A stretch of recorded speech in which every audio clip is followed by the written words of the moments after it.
Good evening. Thank you. That's the answer I'm looking for.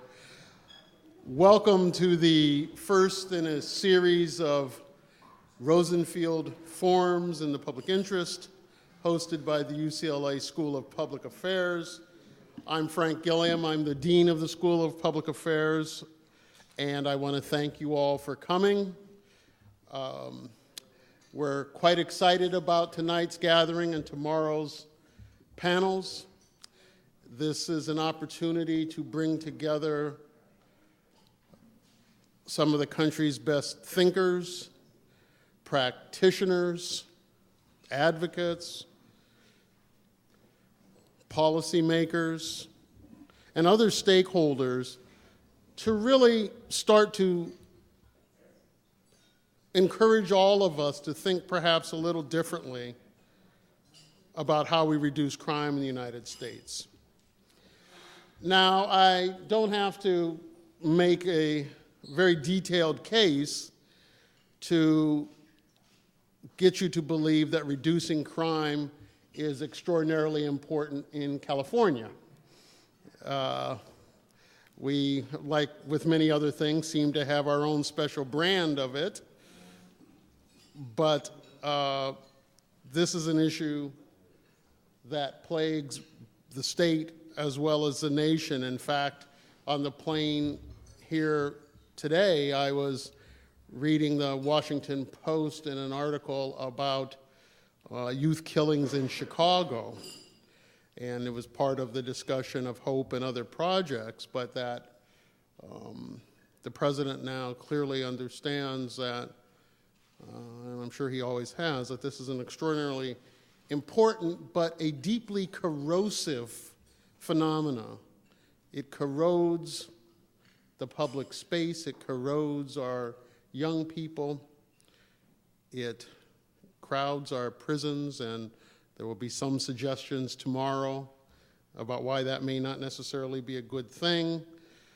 And interestingly enough, in California, our legislature, of course, in its infinite wisdom, has not only cut prison spending in significant ways, but of course a three-judge panel, federal panel, has ordered the state to submit a plan that releases the inmate population by about 40,000.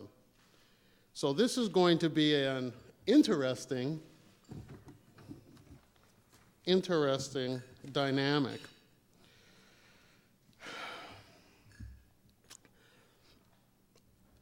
I'm somebody who also has worked in the crime area a little bit over the years from a little bit different angle. I have done a fair amount of research on media depictions of crime and what that does to the public and what it does to public policy. And we've been able to show some pretty dramatic effects. And one of the things that I know from that work is that much of this world, the world of crime and punishment, is artificially constructed around these two poles, right? Too much crime on the one hand, too much incarceration on the other hand, and it's this very sort of unidimensional way to look at it, and indeed I think sets out a series of false positives. So I think what you'll see tomorrow is a set of UCLA scholars, a set of scholars from other universities and practitioners really trying to grapple with the complexities of the issue. And I hope what you will come away with is that they have developed relatively elegant solutions. And to me, elegance is defined by simplicity and power. And so I am very interested to see. Some of my faculty have been making tremendous claims about their work. I have several that all of a sudden are looking down at their plates. So I am very curious to hear how the field evaluates those claims. So UCLA is coming here to DC in part to, somebody mentioned to me tonight, plant our flag in the ground, to let people know that although we're a few thousand miles away, we are dealing with some of the most important issues of our time, that we're dealing with them in innovative ways, that we're connecting theory and practice, that we're trying to address that fundamental place where beautiful theory also meets up with ugly fact. And we do a lot of beautiful theorizing sometimes in the university, but sometimes we don't confront the ugly facts. And I think what the scholars you'll hear from tomorrow have as a sort of touchstone is the fact that they're grappling with the ugly facts. I want to particularly thank tonight's keynote speaker, Judge Stephen Alm, for coming all the way from Hawaii, although I hear that he may have some ulterior motives to coming to Washington. But I'd like to thank Judge Alm for joining us with his wife, Haunani, and their son Christopher, I assume, is on the other side of you there. That's the ulterior motive. But I'm glad you said it. I want to thank our speakers for tomorrow's forum who are here. We are thankful and fortunate to have you.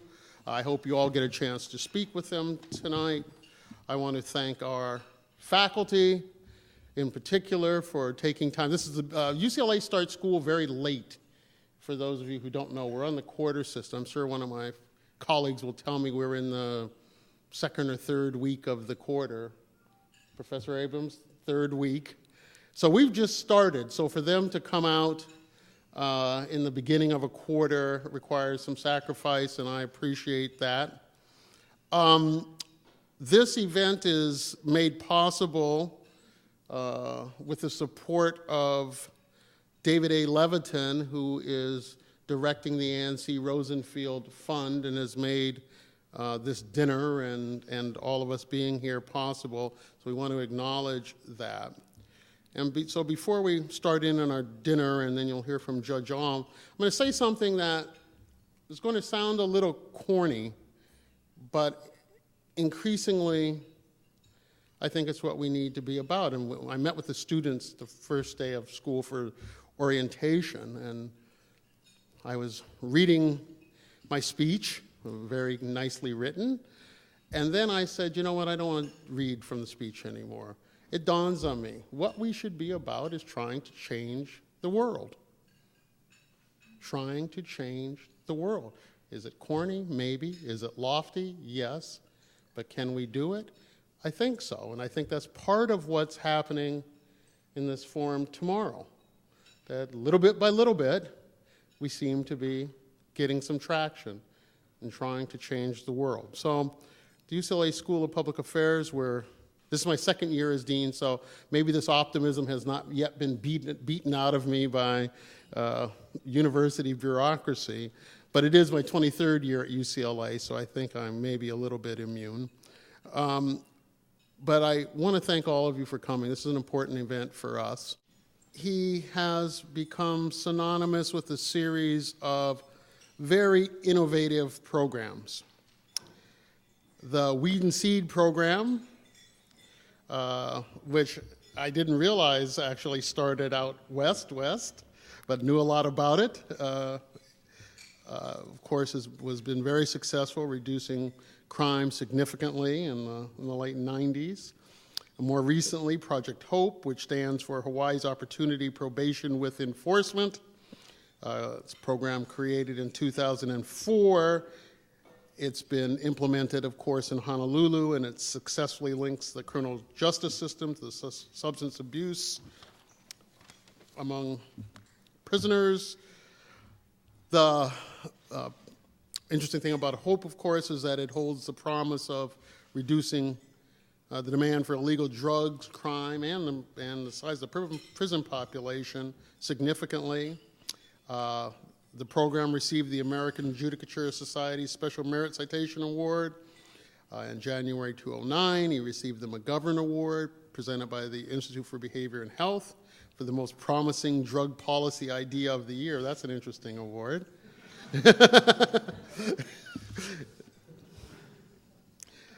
From 1994 to 2001, Judge Alm served as the United States Attorney for the District of Hawaii.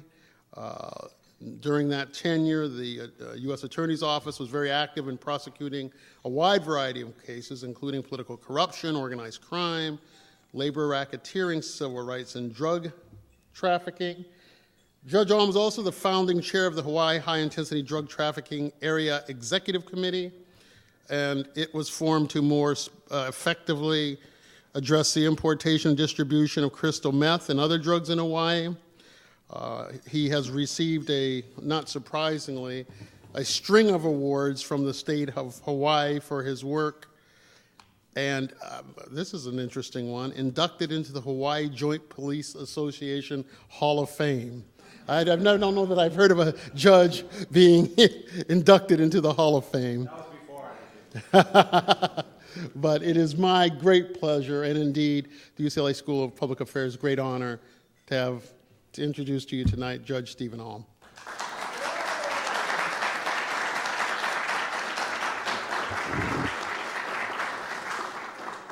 Thank you very much, Dean Gilliam, for that great introduction.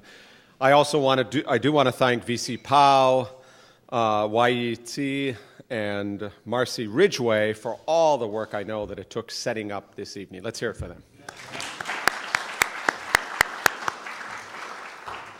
Now, how did I become a hope monger, and why should you care? Well, as Pew tells us, we have 4,100,000 people on probation in the United States. We have about 750,000 on parole. We have 1.6 million people in prison. Well, a lot of the folks that end up in prison get there from probation and parole.